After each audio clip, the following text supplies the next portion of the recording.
A paz do Senhor, amados irmãos, estamos em mais uma lição dos jovens que tem por título O Encontro em Jerusalém e os Falsos Irmãos.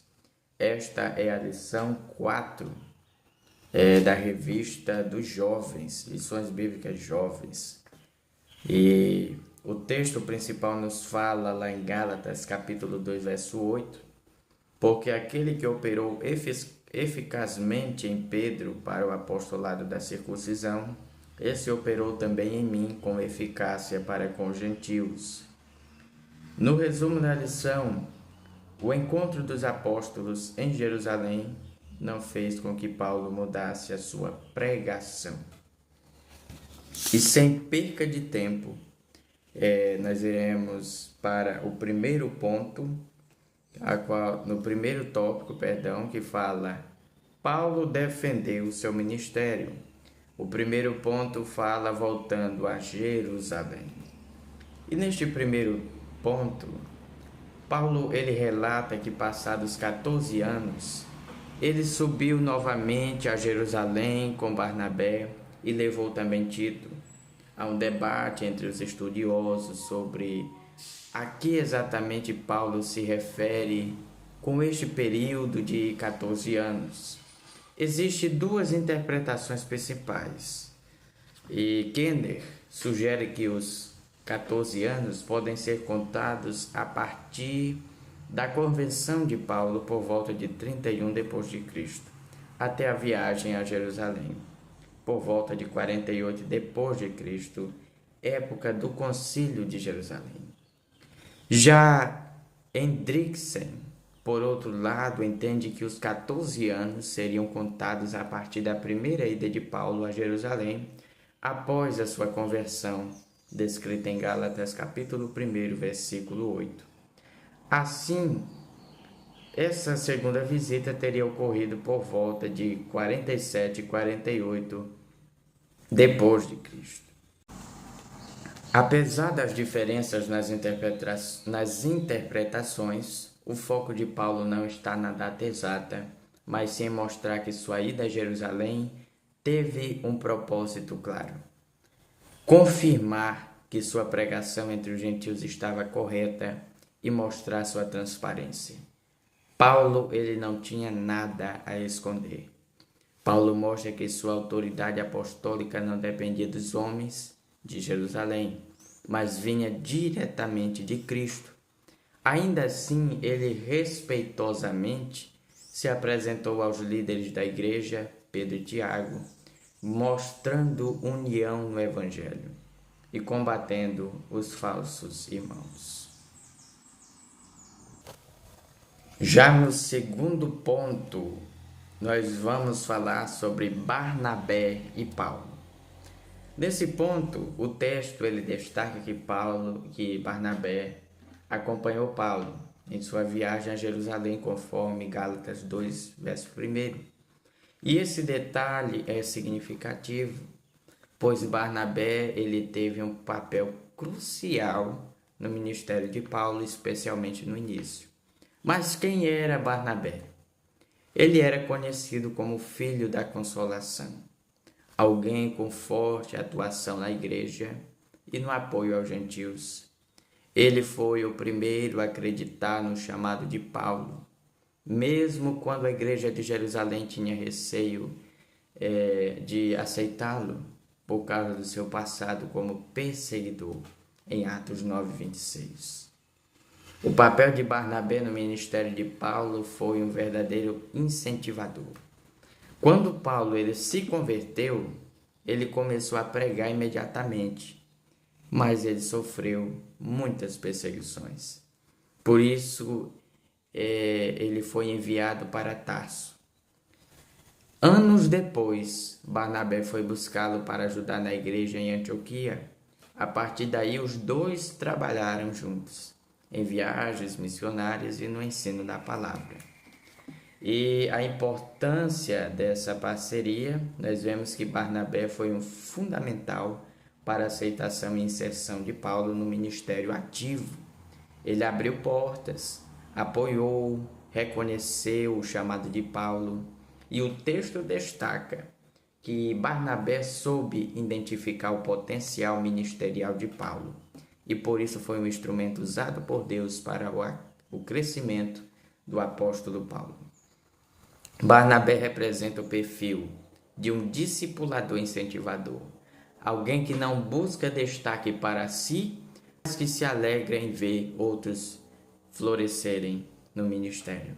Esse exemplo nos mostra como é importante apoiar novos obreiros, reconhecer dons e ser canal de bênção na vida de quem Deus tem levantado.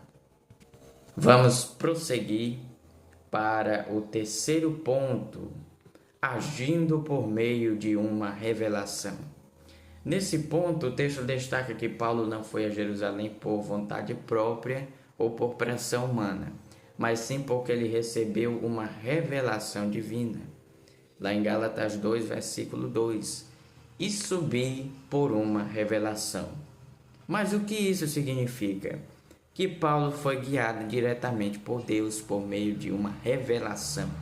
Essa revelação o impulsionou a ir até Jerusalém e expor o evangelho que pregava aos gentios, especialmente aos líderes da igreja.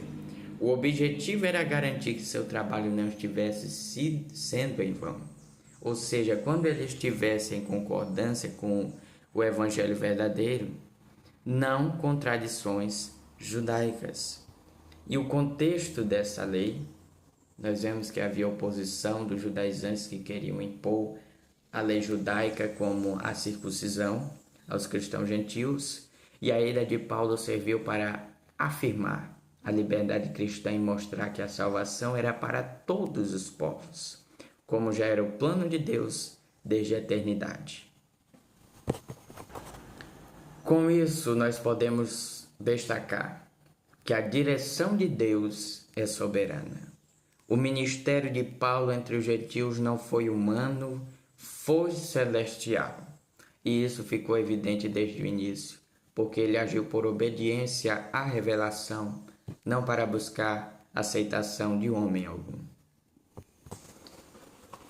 Vamos aqui para o segundo tópico, os falsos irmãos. O primeiro ponto, Tito, um obreiro grego. A equipe de Paulo era formada por judeus, Paulo e Barnabé, e gentios, Tito e Lucas. Essa composição reforçava a mensagem do evangelho aos gentios. Tito, como símbolo da liberdade cristã, ele era um gentio não circuncidado. E Paulo o levou a Jerusalém de propósito para mostrar que a fé em Cristo não exigia submissão à lei judaica como a circuncisão.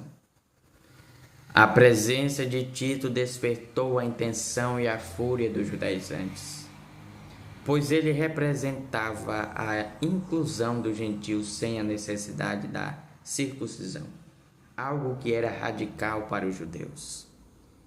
E ao levar Tito, Paulo ele faz uma declaração teológica e missionária forte, que a salvação é pela fé em Cristo e não por ritos da lei. Isso era considerado como um filho por Paulo. Tito, ele era um filho para Paulo. E mais tarde ele se tornou um líder importante na igreja, servindo como pastor em Creta. E levar Tito a Jerusalém foi um gesto corajoso e estratégico por parte do apóstolo Paulo. Já no segundo ponto, os falsos irmãos, e nós vemos que eles eram indivíduos que, embora estivessem no meio dos cristãos em Jerusalém, até conhecessem os apóstolos, eles não cooperavam com o evangelho da graça. Paulo os chama de falsos irmãos. Por quê? Porque eles eram verdadeiros crentes, porque não eram verdadeiros crentes, e tinham intenções disfarçadas. E o objetivo deles era se infiltrar secretamente, com o propósito de espionar a liberdade cristã. A vida sem obrigatoriedade da lei de Moisés. e o objetivo era impor novamente a escravidão da lei, especialmente a circuncisão. Eles atuaram como verdadeiros espiões, tentando encontrar falhas na comitiva de Paulo, que incluía o gentil Tito, para desacreditar sua mensagem e forçá-los a seguir regras judaicas. E nós vamos para o terceiro ponto do segundo tópico. Não cedemos.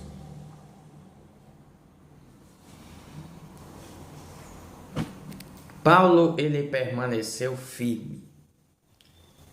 Não foi rebeldia, mas foi convicção. Não foi por rebeldia, mas por fidelidade à mensagem que ele recebeu do próprio Jesus. E Tito, como uma prova da graça, ele não foi circuncidado.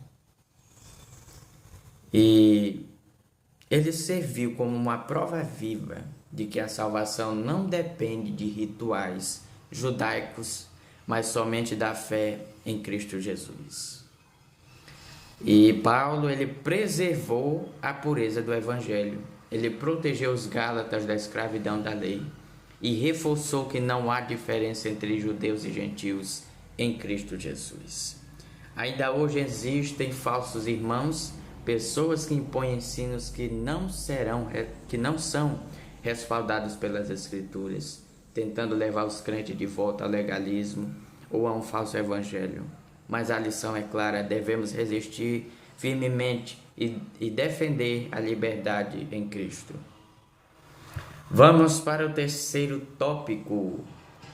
Terceiro tópico, qual vai nos falar o evangelho da incircuncisão. Primeiro ponto, reconhecido entre os apóstolos. Nós vemos que Paulo, ele relata que seu evangelho é voltado aos gentios. O evangelho da incircuncisão foi reconhecido e aprovado pelos apóstolos em Jerusalém. Ao contrário do que diziam seus críticos, os apóstolos não acrescentaram à sua mensagem, nem impuseram regras ou exigências adicionais. E Deus havia confiado a Paulo a missão de evangelizar os gentios. Reconheceram que era o mesmo Deus agindo em ambos os apóstolos. A expressão "nada me comunicaram" lá em Gálatas 2, verso 6, significa que os líderes de Jerusalém não acrescentaram nada ao evangelho de Paulo, não impuseram regras judaicas. Eles deram a destra da comunhão. Os apóstolos reconheceram a autoridade, a mensagem e a missão de Paulo entre os gentios, sem impor tradições judaicas. Isso confirmou a autenticidade do apostolado e reafirmou a liberdade em Cristo para os convertidos não judeus. Já no segundo ponto, nós vemos a recomendação dos apóstolos.